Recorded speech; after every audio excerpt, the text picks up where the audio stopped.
very excited to be here. So let me share my screen so we can get started. Right, can everybody see that okay? All right, excellent. So yeah, like I said, welcome to the Caregiver Workshop. My name is Abigail Moretti. I also go by Abby, kind of call me whichever works. Just to provide some context about who I am. So I'm a fifth year PhD candidate in Rowan's clinical psychology PhD program in New Jersey. And I work under the mentorship of Dr. Christina Simmons in the Social Acceptability and Functional Evaluation of Behavior, or just for short, SAFE Behavior Lab. And the focus of this lab is to make behavioral treatments and assessments more family and client centered by prioritizing client and family wants and needs. So we do a lot of different research in this lab, but under the umbrella of what we do, my research in particular focuses on improving well-being in parents with children with autism, and my dissertation includes running virtual well-being groups.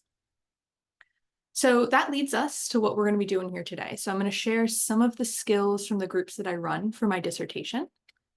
And the topics we're going to focus on today are values and value-driven behavior, mindfulness, and then defusion. And we'll get to kind of what all of these include throughout the session.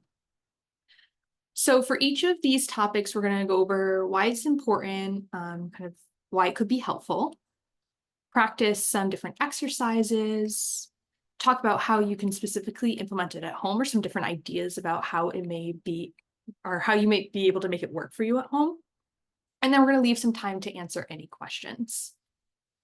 So for some of the exercises, you'll need something to write down information on. So you can use a paper and pencil or write it in a notebook, or even just type it on your computer, whatever works for you. And the exercises won't ask you to directly interact with the group, but instead practice them on your own, though there will be opportunities to share components of the exercises if you're willing to, and I absolutely welcome that. And if you have any comments or questions, feel free to ask in the moment. I know we have the virtual hand raise option. You can put it in the chat. But we'll also have time at the end of each section, as well as at the end of the workshop, for you to ask questions as well. All right, so we can get started first with values and value-based behavior. So to help us talk about values, it's helpful first to think about how a value is different than a goal. So these two definitely have some similarities, as both values and goals represent something that's important to you. However, they differ in that a value is a long-term principle that guides your behavior. So it's something that you live in accordance with, whereas a goal is typically a specific behavior that you do. So as such, a value is not achievable in a traditional sense. For instance, if you value spending quality time with your family, you're never going to have that moment where you think you've spent enough time with your family, you can check that off your list and move on. It's something that you're going to continually work towards during your life. Whereas a goal is something that you can achieve in the sense that you can check that off your list, you can be done with it. So if you value quality time with your family, an achievable goal that can fall under that value might be going on a planned family vacation together. So another example I like to use of this is that you can value your physical health, which can guide your behaviors. So if you value physical health, you might make healthy food choices or choose activities that include physical activity. And that can lead to a goal of running a marathon. So if you value physical health, maybe you want to run a marathon. After you run the marathon, you can check that off your list and be done with it. Whereas with valuing physical health, that's something that you're going to continue to do because it's something overarchingly important to you. So why is this important? Basically, your values guide your behavior. So knowing what you value and knowing what's important to you can help increase value-driven behavior or behavior that better reflects your values and what's important. So to kind of help us think about what our values are, we're going to do an exercise called 3 wishes. So I'm going to have you all write down the following. 3 wishes you have for your family, 3 wishes you have for your child's well-being, and then 3 wishes you have for yourself as a parent. So again, write this down wherever you, whatever works best for you. Just to keep us on track, I'm going to time us for about 3 minutes. Take your time. I'll let you know when time's up, and you can go ahead and get started.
All right. So time's up. If you haven't finished, that is, excuse me, that is perfectly okay. You can absolutely go back after the workshop is done and add some more, especially if you want to add more than 3. But just use what we have for now.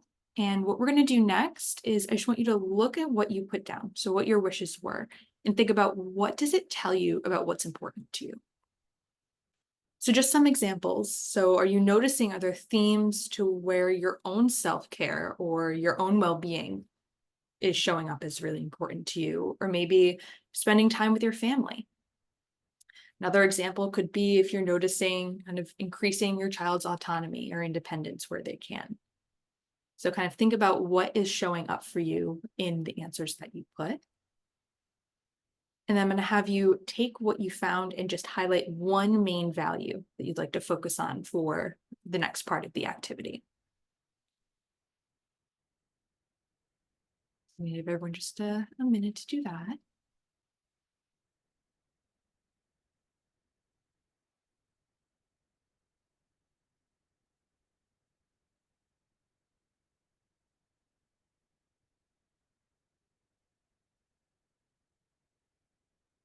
Right.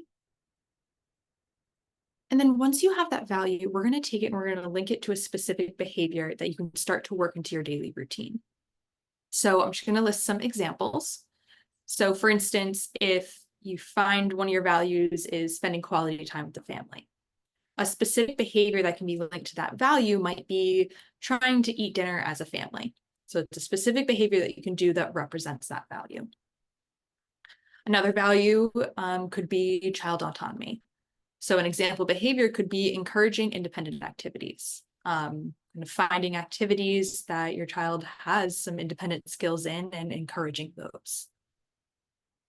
And then finally, another example value could be gratitude. So an example behavior that goes along with that value could be naming 3 positive things that happen each day, just in your head at the end of the day. So you do not need to use these examples. These are just to help kind of guide to see like what a specific behavior could be linked to each of the values. And overall, we want this behavior to be simple. The goal of it is to slowly incorporate it into your daily routine so that it eventually becomes habit. And what we want to avoid is kind of creating a goal of a behavior that's so large that it becomes a burden for you. We want something to be small, simple, and achievable so that eventually you're not even thinking that you're doing it, but it's taking you, each time that you do that behavior, it's taking you one step towards your value. So I just want to open it up. Does anybody want to share what values that emerged from the 3 wishes exercise, or maybe some specific behaviors they're thinking about to maybe start implementing this week, move towards what's important to them?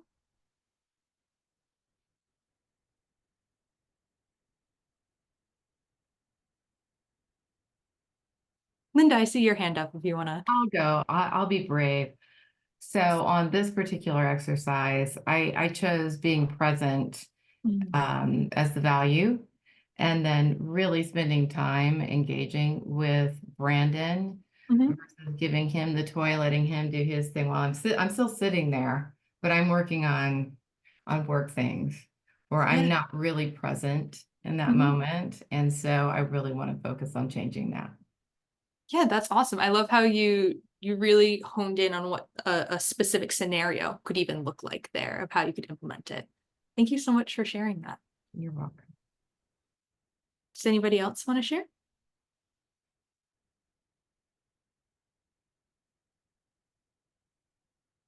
I have more. Linda, if you want to go, absolutely go ahead. I know it's not easy to decide if you bucketed this right or not, but I don't think there's any wrong answers, No. to be honest with you. And I think I put in autonomy. We tend to rush Brandon. We pick his clothes sometimes, and that becomes a fight because he actually wants to wear something, and it's because we didn't allow enough time to let him have that opportunity. And then that just ends up in a behavioral situation because he's really upset about it. So it's really planning a little bit better and letting him have it. So I just now was even thinking, I don't know why we just don't do that the night before, but I think he'd want to wear it to bed Mhm. because he'd be afraid we Yeah. wouldn't do it. But so we really need to give him that opportunity, and we really do rush him into our schedule, Mhm. versus letting him try to do the things by himself. Yeah, I love that. A really highlighting of like how can carve out a little bit more time for him to demonstrate his own like independent choices. And I think specifically with picking out clothes could be an awesome place to start. So I love how in the two examples you provided, you really highlighted how these can just be such simple behaviors and it's such simple things that can eventually again become habit, something that just small and achievable, right? So thank you again for sharing that. All right. So we'll move on, but if you decide you want to share later on, we will have that time at the end of the workshop. So just to summarize what we did with values. So we did the 3 wishes exercise to kind of get us thinking about what is important to us and what our values are. And then looked at what emerged for us of what the values were and linked it to specific behaviors. And again, that goal of it is to incorporate it into daily life, make it something simple, small, and achievable so that it can become habit. And then you can add on other smaller behaviors to kind of build these behaviors that will lead you towards your values. So before we end, do we have any questions about the concept of values or value-driven behavior before we move on to the next section?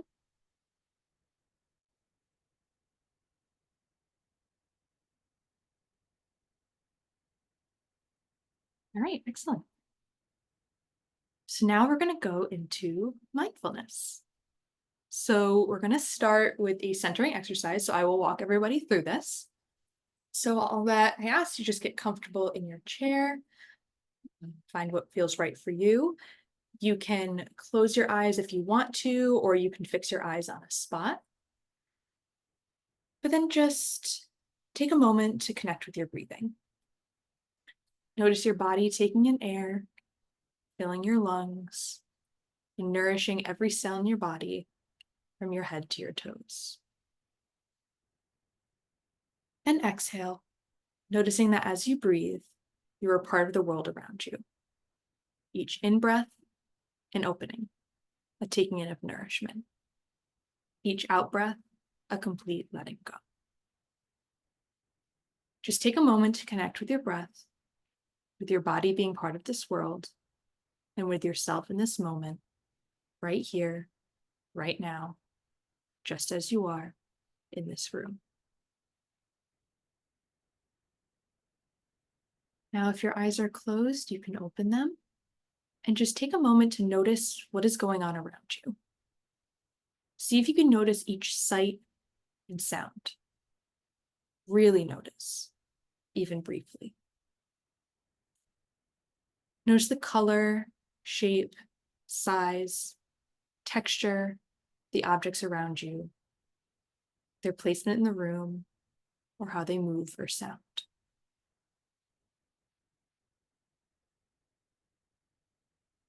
Notice the different sounds you can hear. Your own breath, my voice, the sound of cars outside, the clock, or other people moving around in different parts of the house. Notice the temperature of the room, the sensation of your feet on the ground, or the air on your skin. Notice that in this room, in this moment, when you really pay attention, there's a lot going on that you may not notice most of the time. As you notice different things around you, see if you can give a small acknowledgement, connection, or awareness of seeing, feeling, or hearing those things. If your mind is noisy, notice the thoughts that are showing up. Acknowledge them and let them pass by if you can. And bring your attention back to something in the room. See if you can notice what it's like to allow yourself to just be in the room.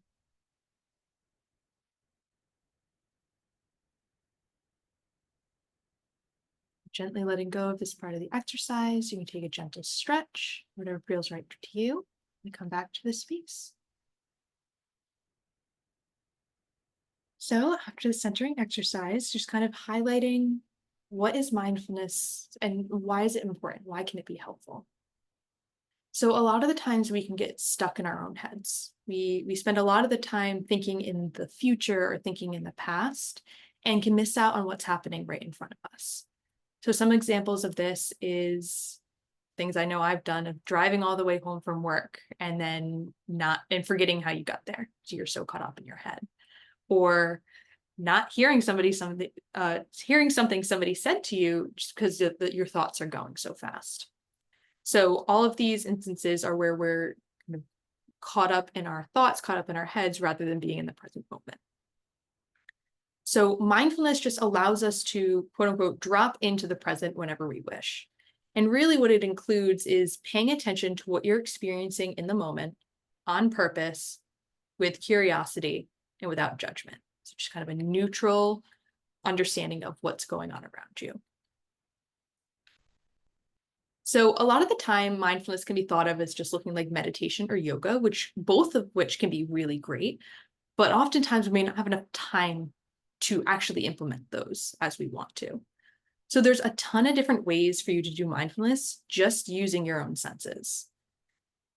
So one way that I love is called 5-4-3-2-1. It's a grounding technique, and it includes just noticing 5 things you can see, 4 things you can touch or feel, 3 things you can hear, 2 things you can smell, and 1 thing you can taste. And you can switch up the numbers with whatever sense you want, but really it's prompting your brain to use your senses to specifically get you into what is happening around you. Another one that I love to suggest is being mindful in the shower. So using your senses to bring yourself into the present moment by what does the water feel like on your skin? What does the temperature feel like? Your shampoo, conditioner, body wash, what does it smell like? What sounds are you hearing? And especially in the shower where it can be so easy for your mind to go to the future, the present, it can be really helpful to just hone into your senses of what's happening right now. Another one that I really like is mindful eating. I don't know if you're like me, but when I'm rushing and I'm just eating just to eat so I can move on, I'm not tasting my food. So mindful eating is just, again, using your senses to bring you into what's happening right now. So what are you seeing of the texture of the foods around you? What are you hearing maybe while you're cooking? What are the sounds associated with cooking? What does the food feel like in your mouth? What does it taste like? What is the temperature? So again, using your senses to pull you into the present moment. Another one that's great to use or be mindful during is cleaning, because there's a lot of different ways you can stimulate your senses while you're cleaning. What does the cleaner smell like? What does it feel like when you're wiping something with a sponge versus a cloth? Kind of different things like that. And another one I love is just when you're getting ready for the day. So if you're brushing your teeth, what does the toothpaste smell like? What does the toothbrush feel like in your hand? Or when you're doing your hair, what does it feel like when you're brushing your hair? Or what do your products smell like? So again, all of these examples are things that we do every day. It's times to where you don't need to build out another part of your day to be mindful, but it's in all the things that you're already doing. How can you, while you're doing those, bring yourself into the present moment? So again, the goal is to start building a habit of catching yourself when you notice that you're getting lost in your thoughts, but using your senses and everyday activities that you're doing to be able to help you do that. Does anybody have any questions before we move on to practicing one of these?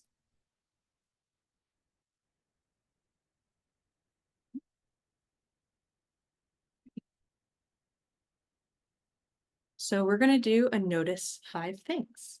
So again, I will walk you all through this. Just get comfortable in your chair and just raise your shoulders up to your ears and just let them drop behind you to loosen any tension there. And then just focus in on your breathing. So I'm going to ask you all to pause for a moment and again, look around the room. So really pay attention. See if you notice or can notice 5 things that you can see around you.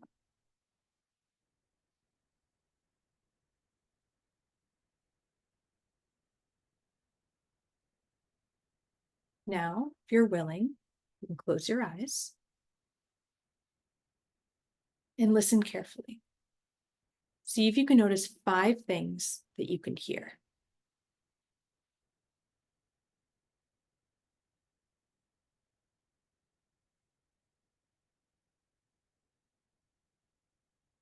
Now see if you can notice 5 things you can feel or touch.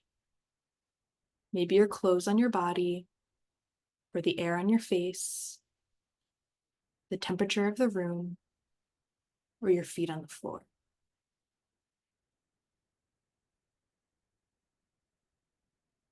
If you can't notice 5 things, or your mind gets busy, just breathe and notice that.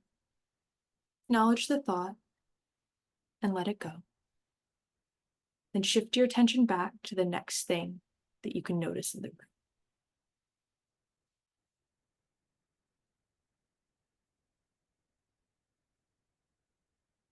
Okay, take a deep breath and come back to the space, open your eyes. So does anybody want to share anything that they noticed during the exercise?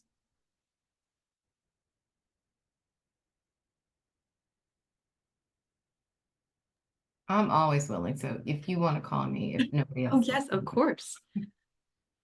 I'll give everybody else a chance.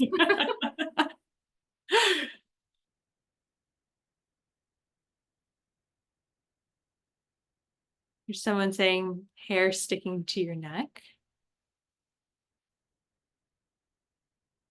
Linda, did you want to share?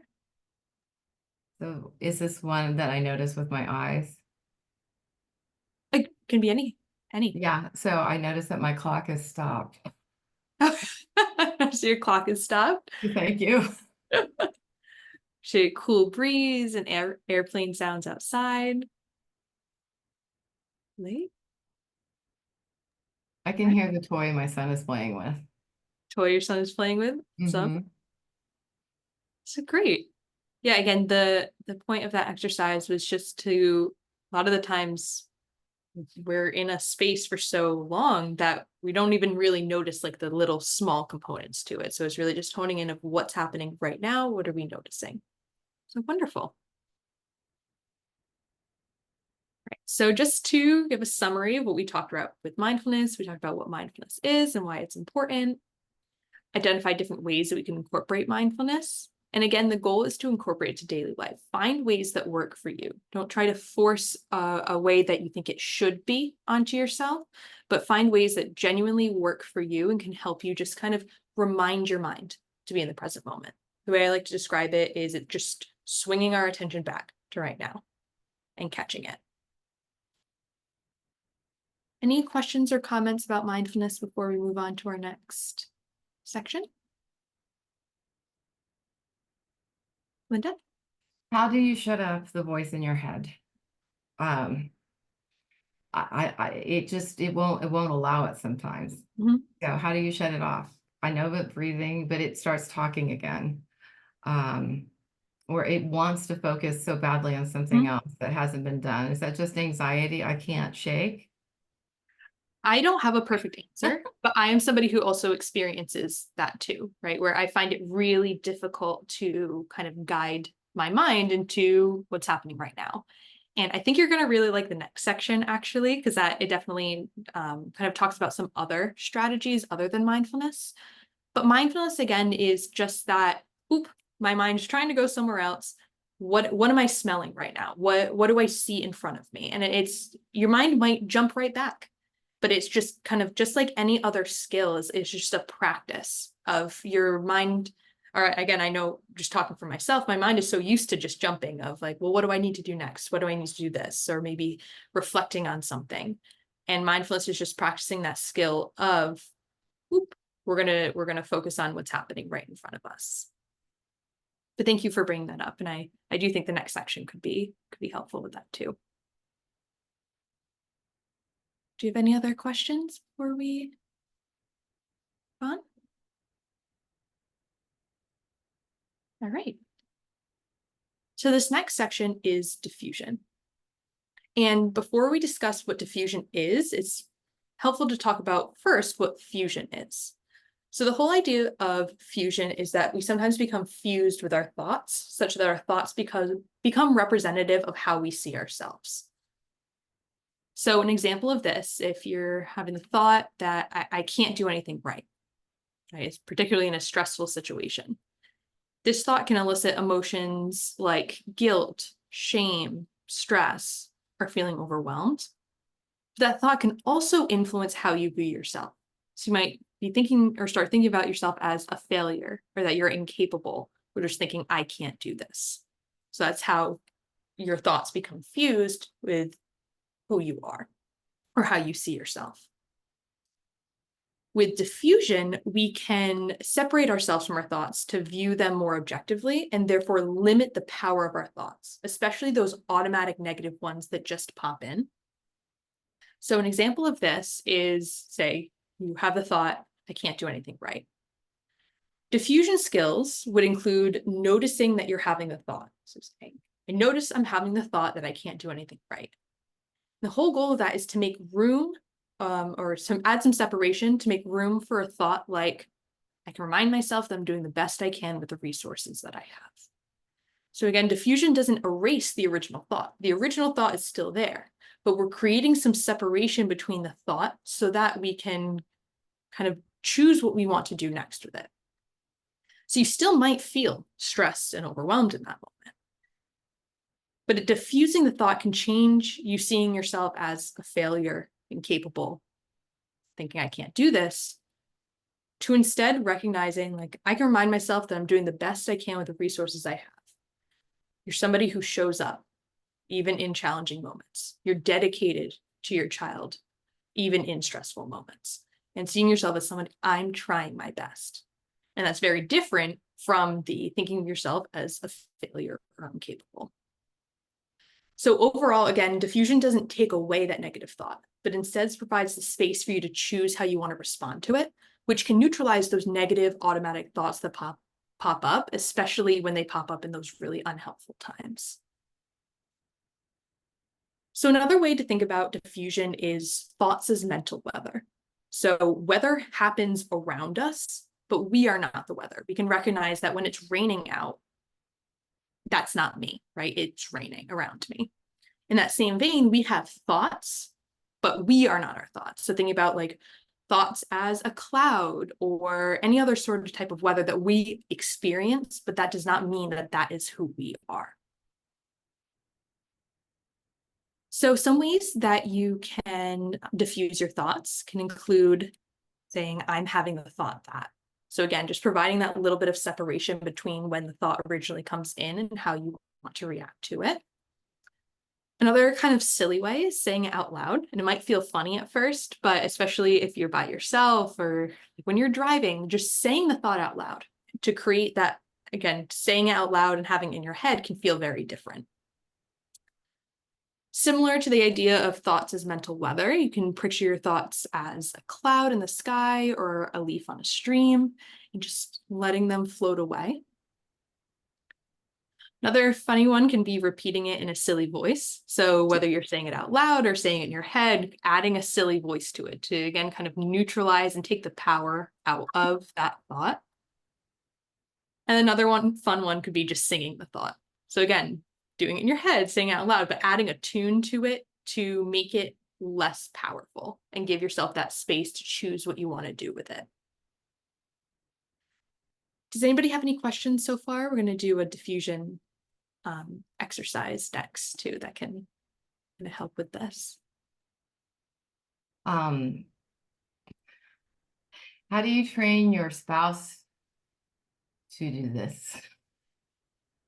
I think it would be kind of very similar of providing the, like, hey, here's some skills that could be helpful, but I think it's individual to everybody of what's going to work. Like, I think some people might really enjoy the saying it in a silly voice, right? Other people would be like, I am not doing that. Mine's going to be, I'm having the thought that.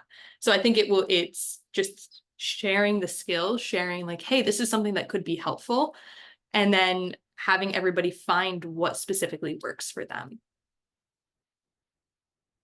I saw Amanda's idea pop up. I like it. Yeah, I'll watch the recording. Yeah. Great. Any other questions before we move on?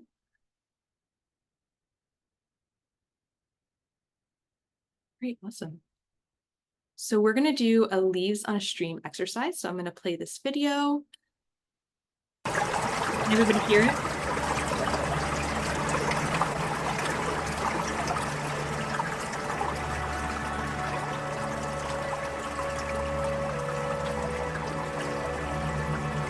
It can sometimes feel that our thoughts get the better of us. Instead of trying to control thoughts, it can be useful to take a step back. One way to do this is to try a visualization technique called leaves on a stream. To begin, find a comfortable position and picture a stream.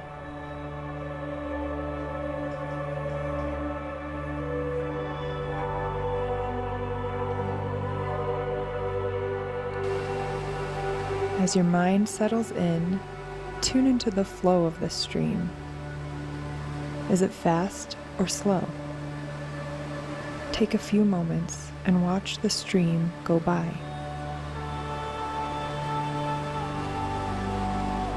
Envision leaves now floating on the surface. Watch them go by.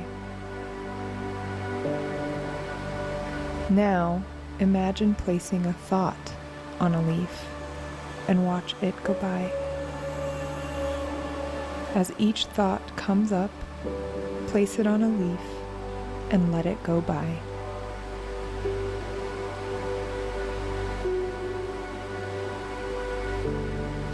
Right now, you may have thoughts like, I have so much to do, or this is uncomfortable.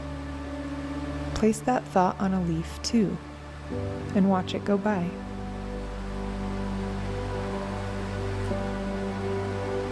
Allow the stream to flow at its own pace. Some leaves go by quickly. Some get stuck or take their time. There's no need to force them along. Allow them to come and go as they are.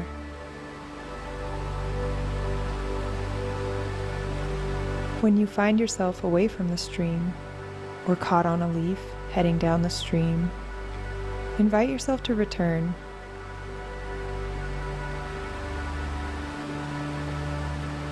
Continue on for as long as you'd like, noticing thoughts and placing them on the leaf. And pay attention to how it feels to watch your thoughts go by instead of following them down the stream.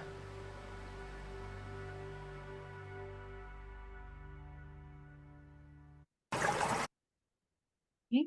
Thank you for doing that exercise with me. So just going over the summary of what we did on diffusion section, talked about what diffusion is and how it involves separating ourselves from our thoughts to view them more objectively and take the power out of some of those particularly negative thoughts.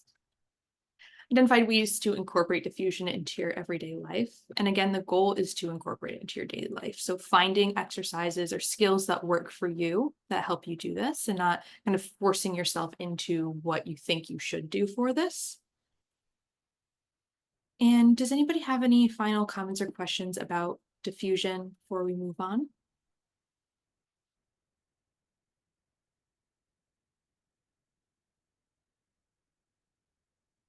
All right, excellent. So this brings us to the end of the workshop content. So thank you all for joining, and I hope the skills discussed could be helpful for you as you work towards improving your own well-being, because your well-being matters. And before we end, one last thing I want to talk about is that I'm still actively recruiting for my dissertation. So if you enjoyed today's workshop and want to continue to learn more skills or kind of dive in more into the skills that we talked about, then this study might be for you.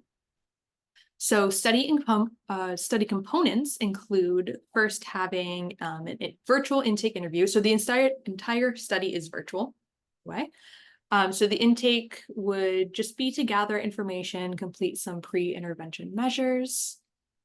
And then the core of what the study is includes virtual well-being groups. So participants would receive 6 total hours of a virtual group focused on improving parental well-being. And it is split into 3 different formats. So we have a workshop group, which is a 1 session that lasts about 6 hours. We have a 3-week group, which meets over the course of 3 weeks for 2 hours per week. And then a 6-week group that meets over the course of 6 weeks for 1 hour per week. So every participant receives 6 hours of session content. It'll just depend on what format you'd be placed into. And the dates and times of sessions are based on participant overlapping availability. So there are a total of 4 parents per group. So I take everybody's availability and find a time that works best for everyone. And then after the groups are done, participants participate in 2 individualized parent training sessions. And this is just to learn and practice skills that the research shows might be helpful for addressing some challenging behaviors. And finally, the last component is just completing some follow-up measures for us. So I'm actively recruiting nationwide, so anybody in the United States would be eligible. And then additional eligibility criteria include parent being over 18, being the parent of a child with autism between the ages of 5 and 12. And it can be a formal autism diagnosis, but it can also be an educational eligibility, like through an IEP in the school. The child engages in some form of challenging behavior, and this can be loosely defined. The parent speaks English. They can identify another adult to help. So this is just specifically during the 2 parent training sessions. So if we were in person, I would practice the skills with the participant. We would do it together. But since they're going to be virtual, I ask all participants to identify just another adult who can be in the same physical space as them during just the parent training sessions to help us out. So this person wouldn't be part of the study. They would only be helping out during those 2 sessions. And finally, they haven't received extensive parent training. So the reason that we put this is because we offer those parent training sessions at the end. So we're looking for parents who may have experienced some parent training in the past, but are still open to learning some other skills. So again, thank you so much for joining this workshop and going through it with me. If you're interested in the study, you can scan this QR code, which will bring you to a short form to complete. And after you fill it out, a member of the study team will reach out to schedule a brief phone screening just to make sure that you're eligible and answer any questions that you have. And you can also share this form with others if you know of anybody else who might be interested. And I've also included my email if you'd like to reach out, or if you have any questions about the study or the workshop today, anything at all. Thank you again, and I'm happy to open it up for just general questions and comments. Thank you, Abby. I'm going to stop the recording now. Sure. And I'm going to take any additional questions. I'm going to stop sharing my screen, but if anybody needs my email, I will also